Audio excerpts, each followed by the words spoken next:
I'm here with Paul Wedgwood from Splash Damage, who's going to talk to us a little bit about the upcoming enemy territory Quake Wars. How you doing? Good, great, thanks.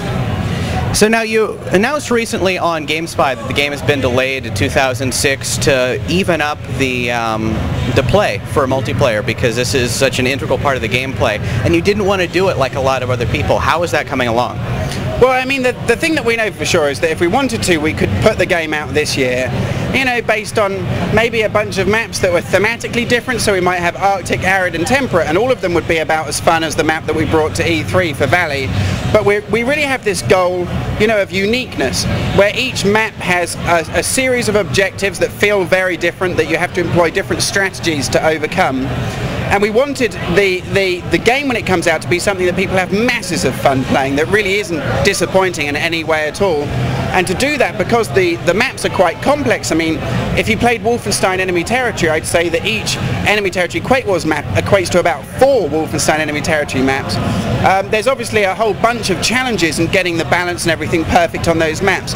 So to enable us to do that, it just means we have to invest more time and money. All right.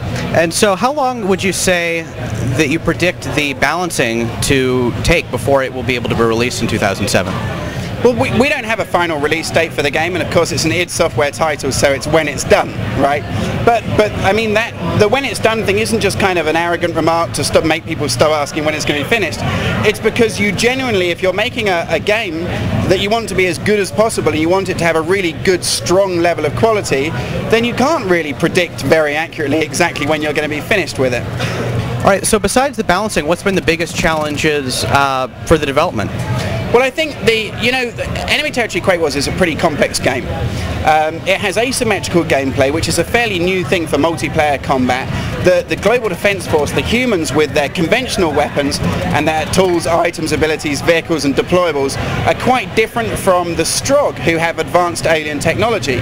So in a traditional sense, when you balance something, you can use things like damage over time formulas, you know? That if you're the Strogg and you have this kind of plasma weapon and I'm the GDF and I've got a machine gun, you can equate the two to each other by comparing things like rate of fire, the amount of damage a shell does, how long it takes to reload the weapon, how many rounds you have in a clip. This is all pretty straightforward. But when you're trying to balance asymmetrical game items against each other, what you end up doing is having to have a series of counters. So you have this ability, so I need a counter ability, and you need a counter ability. Of course, this can't be an endless chain.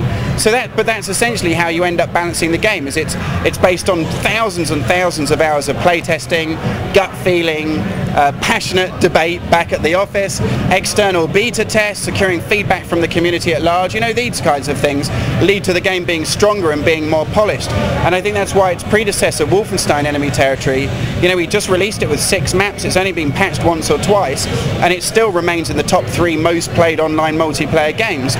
So we have essentially the same feeling with Enemy Territory Quake Wars. We're producing 12 maps for it. We want every single map to be strong. We want every single one of them to feel really good when you play. So it's clear that you're very, very passionate about what you do. What has been the most exciting thing for you for Quake Wars? Well, you know, it's a weird thing. This is my 7th QuakeCon. The first QuakeCon I came here as a member of a Quake clan playing in tournaments. We were pretty good. We won the UK Team Fortress division and captured the flag lead and did deathmatch and stuff. The next couple of times I came here as a mod maker, you know, leading the project Q3F for Quake 3.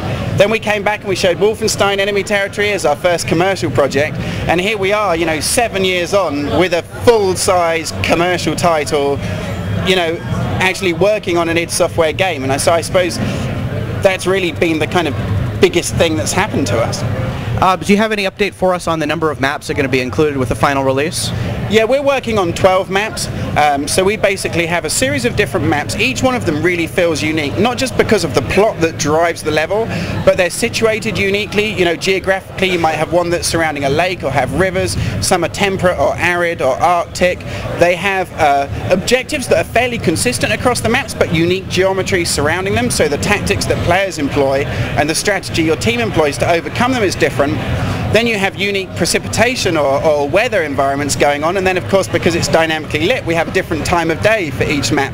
So you might be playing in one map at dawn, another at dusk, another at midday, or another at night time. So those 12 maps feel completely unique, and each one of them is intricately detailed. So when you go inside a building, it's not just a grey building with no light. You'll have cover as you're running down a hallway, and it will be detailed in the same way that you might expect to see in something like Doom 3. Well, you have a unique background in mods, and obviously for PC games there is a huge amount of support for it. Has there been any discussions thus far about supporting mods for the game once it's released? Yeah, well, I mean, funny enough, here at QuakeCon, we have a 1-hour presentation scheduled for the Friday on mod making for Enemy Territory Quake Wars, and because we are an old mod team and we're working with id Software, who have always released good mod making tools and a good software development kit, we're putting a ton of effort into making sure that the tool suite that we release for this game, you know, gives people exactly the same abilities. All right, thanks a lot. It's been a pleasure. No, Good luck. Thanks for having me. Cheers.